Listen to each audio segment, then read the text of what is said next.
रोहित हैरान होकर अंजलि आंटी की ओर देख रहा था। थोड़ी देर अंजलि आंटी ने मन में कुछ सोचने के बाद रोहित से कहा, I will need your help. मुझे इस लड़की अनिका गुलेरिया के बारे में कुछ इन्फॉर्मेशन चाहिए। बेड पर लेटे किशन जी को रोहित और अंजलि की बातें समझ नहीं आ रही थीं। जब अनिका ने कल शाम उन पर ऑपरेशन किया था तब वो बेहोश थे, इसलिए उन्हें समझ नहीं आ रहा था कि अंजलि आखिर क्यों अनिका के बारे में इन्फॉर्मेशन चाहती थी। किशन अंकल ने हैरान होकर अंजलि आंटी से पूछा, can someone tell me what is going on? कौन है ये अनिका और तुम उसकी जासूसी क्यों करना चाहती हो? इस बात का अंजलि आंटी ने हंसते हुए जवाब दिया, जासूसी इसलिए करना चाहती हूँ क्योंकि मुझे शक है कि जिस लड़की ने कल शाम आपकी जान बचाई थी वही लड़की आपकी बहन की बेटी है। रोहित ने जैसे ही ये बात सुनी उसने अब्दुल को फोन लगाकर कहा, तुमने और सनी ने जो सारी इन्फॉर्मेशन मिस अनिका के बारे में कलेक्ट की थी उसकी एक कॉपी बनाकर अंजलि आंटी को दे दो और ये काम अभी करना। अब्दुल जल्दी से सारी कलेक्ट की हुई इन्फॉर्मेशन की कॉपी बनाकर किशन जी के रूम में लेकर आया। अनिका गुलेरिया की इन्फॉर्मेशन वाली फाइल पढ़ने के बाद किशन जी और अंजलि आंटी को यकीन हो गया कि अनिका ही किशन जी की खोई हुई भांजी थी। ये पता चलते ही किशन जी की आंखों में आंसू आ गए। उन्हें देखकर ऐसा लग रहा था जैसे उनकी बरसों की ख्वाहिश किसी ने पूरी कर दी हो। उन्हें जैसे किसी ने जीने का नया मकसद दे दिया हो। अपने इमोशंस को कंट्रोल करते हुए किशन जी ने कहा, कोई प्लीज उसे मेरे पास लेकर आओ। मैं देखना चाहता हूं उसे अभी इसी वक्त। Please bring her to me. Rohit और अब्दुल ने एक दूसरे को देखा। अब्दुल तुरंत ज्योति बुआ के रूम की ओर दौड़ा, मगर अनफॉर्चुनेटली जब तक अब्दुल वहां पहुंचा था अनिका ज्योति बुआ की रिपोर्ट देखकर निकल चुकी थी। अब्दुल ने रिसेप्शन से गौतम गुलेरिया का नंबर लेकर अंजलि आंटी को दिया। किशन जी के चेहरे की ओर देखकर लग रहा था जैसे कल शाम को उन्हें कुछ हुआ ही ना हो। उनके चेहरे पर ऑपरेशन का कोई दर्द नहीं दिख रहा था। उन्हें अब बस एक ही उम्मीद थी कि जल्द से जल्द वो अपनी भांजी अनिका को अपनी आंखों से देख सकें। तभी रोहित ने कहा, अंकल आंटी, अब आपके पास गौतम जी का नंबर है, आप उन्हें कांटेक्ट कर लीजिए। आई एम श्योर बहुत जल्द ही आपकी मुलाकात अनिका से हो जाएगी। बट इन द मीनवाइल मेरी एक बहुत इंपॉर्टेंट वर्चुअल मीटिंग है, मुझे अभी होटल जाना होगा। रोहित की ये बात सुनते ही किशन ने हंसते हुए जवाब दिया, यंग मैन, मैंने तुमसे पहले ही कहा था, अगर तुम अपना ध्यान बिजनेस पर से हटा दोगे तो हम जैसे इन्वेस्टर्स का क्या होगा। हॉस्पिटल के कमरे में सभी लोग एक साथ हंस पड़े। Hotel paradise presidential suite. Riya अपने टैबलेट पर गेम खेलते खेलते आर्यन से फोन पर बातें कर रही थी। रिया ने आर्यन से कहा, मेरे साथ कुछ दिन की संगत ने तुम्हें पूरी तरह से बदल दिया है। तुम भी अब स्मार्ट हो गए हो। मुझे तुम्हारा आइडिया बहुत अच्छा लगा। अगर मॉम डैड की दादी माँ का इलाज करती हैं, तो तुम इनोसेंट प्रूव हो जाओगे और मम्मा को तुम्हारे बारे में सारी इन्फॉर्मेशन भी मिल जाएगी। इस तरह हम सब साथ साथ एक हैप्पी फैमिली की तरह रह पाएंगे। रिया के मुंह से तारीफ सुनना आर्यन के लिए बहुत बड़ी बात थी। आर्यन शर्माते हुए धीमी आवाज में रिया से बोला, थैंक यू। फिर अचानक रिया को एक बात याद आई। वो अपनी जगह से खड़ी होकर बालकनी में चली गई। अब वो थोड़ी धीमी आवाज में आर्यन से बातें करने लगी। सुनो, इस खुशी के मौके पर अगर आज तुम्हारी बहन तुमसे कुछ मांगे तो क्या तुम उसे दोगे? रिया की बात सुनकर आर्यन रिया की कोई बात टाले इसका कोई चांस नहीं था। आर्यन ने कहा, जो तुम कहो वो मैं करूंगा, इट्स अ प्रॉमिस। शरारती रिया को जो मौका चाहिए था वो आर्यन ने उसे दे दिया था। रिया ने आगे बात करते हुए कहा, सच बताओ, मेरी पहनी हुई फ्रॉक में तुम बहुत क्यूट लग रहे थे ना? As beautiful as I am. Oh God, I missed it. मुझे तुम्हें उस फ्रॉक में देखना था। चाहे कुछ भी हो जाए, क्या तुम वो फ्रॉक फिर से पहनोगे और मुझे तुम्हारी एक पिक्चर भेजोगे? आर्यन अपनी ही दिए हुए प्रॉमिस में फंस चुका था। वो पिंक फ्रॉक जब उसने उतारा था तब सोचा था कि जिंदगी में कभी दोबारा उसे वापस नहीं पहनूंगा, मगर अब उसे रिया की ना सिर्फ इच्छा पूरी करनी थी बल्कि अपने दिए गए प्रॉमिस को भी निभाना था। आर्यन रिया को कुछ कहे उससे पहले रिया ने आर्यन से कहा, जस्ट होल्ड ऑन, मैं एक बहुत इंटरेस्टिंग गेम खेल रही हूँ, मगर मेरे टीममेट्स मेरा साथ नहीं दे रहे हैं। मुझे उनसे कुछ देर बात करनी होगी, तुम लाइन पर रहो। ये कहकर रिया अपने गेमर दोस्तों के साथ ब्लूटूथ के जरिए बातें करने लगी। तुम सब इतने बेवकूफ कैसे हो सकते हो?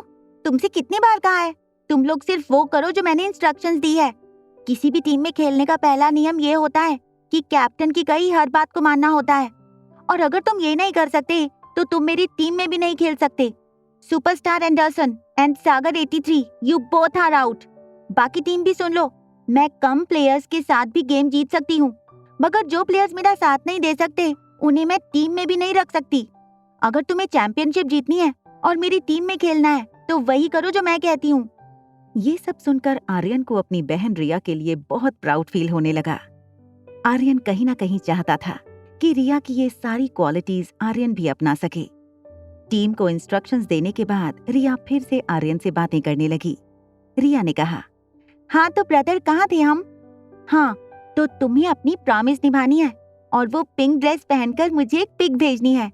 इतना याद रखना, कोई अगर अपनी प्रॉमिस तोड़े तो मुझे बिल्कुल अच्छा नहीं लगता है। आर्यन जितना रिया से प्यार करता था उतना ही उससे डरता भी था। वो ऐसी कोई बात नहीं करना चाहता था जिससे आर्यन की जिंदगी में आया ये पहला दोस्त उससे नाराज हो जाए और वो उसे खो दे। फोन रखते ही आर्यन अपने वार्डरोब के पास गया।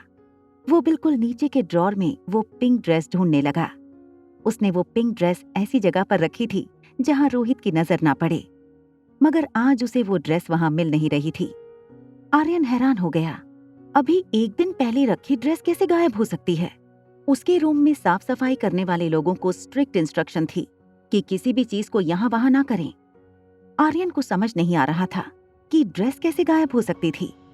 ये काम सिर्फ एक ही इंसान का हो सकता था। अभी आर्यन ये सोच ही रहा था कि तभी बेडरूम में रोहित आया। आर्यन को परेशान देखकर रोहित ने उससे पूछा, क्या ढूंढ रहे हो?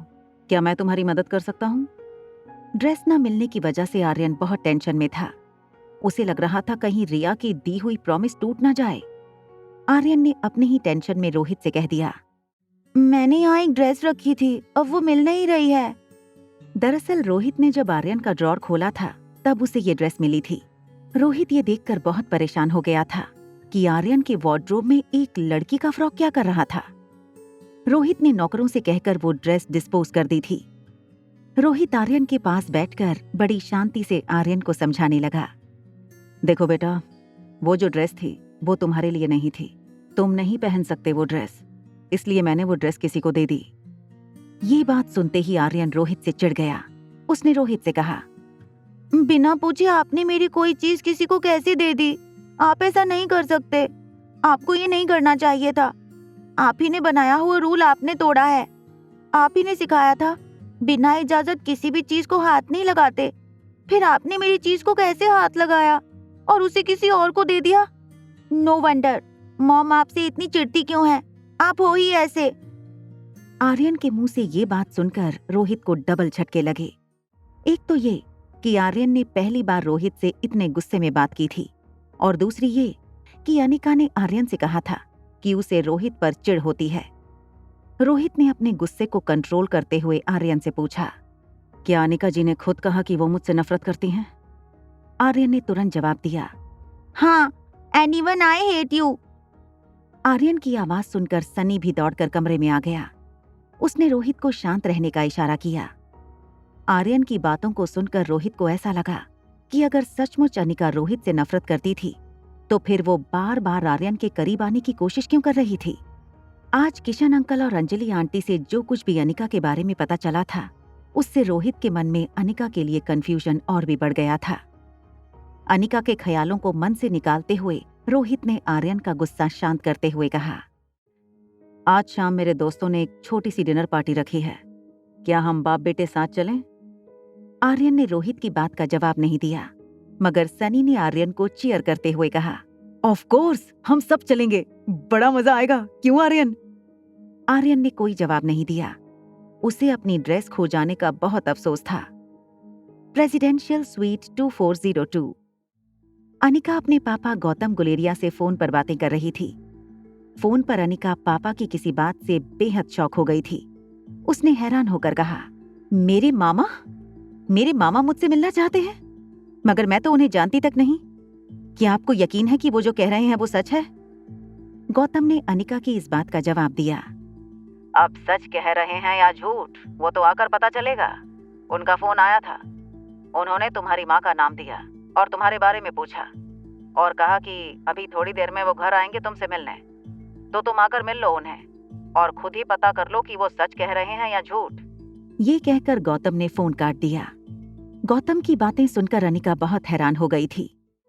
अनिका के पास उसकी माँ की बहुत सारी यादें तो नहीं थीं, बस उसे इतना पता था कि जब वो छोटी थी तब उसकी माँ की एक रिकॉर्डिंग वो बार बार सुनती थी, जिस वॉइस रिकॉर्डिंग में अनिका की माँ स्वाति ने उसके लिए कुछ मैसेज छोड़े थे। उनमें से एक मैसेज बहुत खास था। अनिका की माँ ने उसे कहा था, चाहे कितना भी नाम कर लो, हमेशा जमीन से जुड़ी रहना।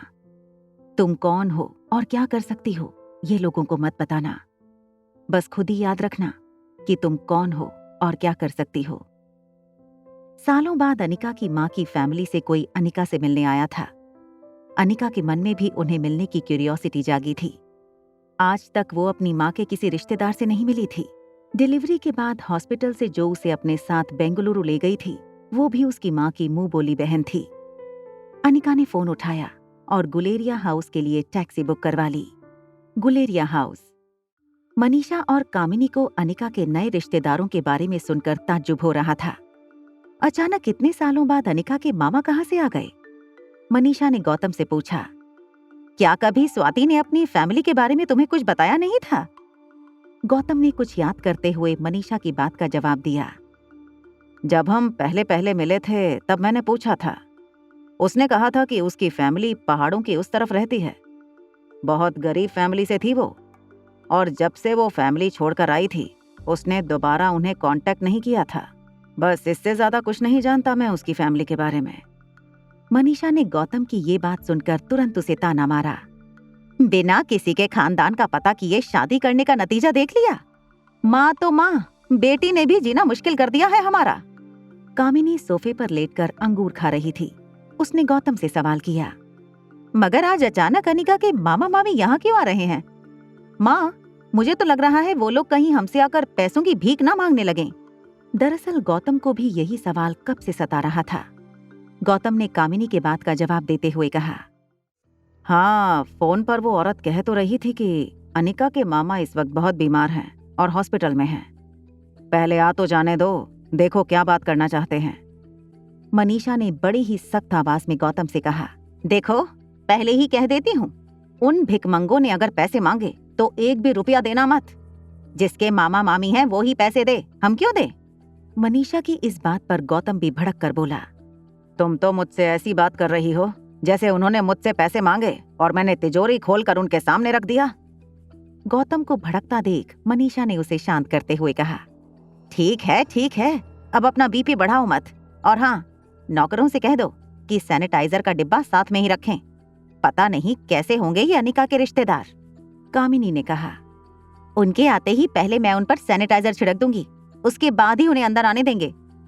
तभी गुलेरिया हाउस की डोरबेल बजी। मनीषा ने कहा, लो भाई, आ गए भिखमंगे।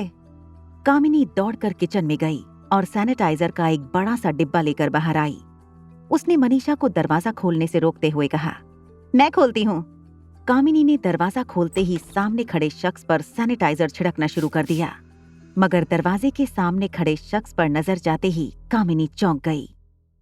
एक लड़की को देखा तो के सारे एपिसोड्स को सुनने के लिए डिस्क्रिप्शन में दी हुई लिंक से डाउनलोड कीजिए पॉकेट FM ऐप।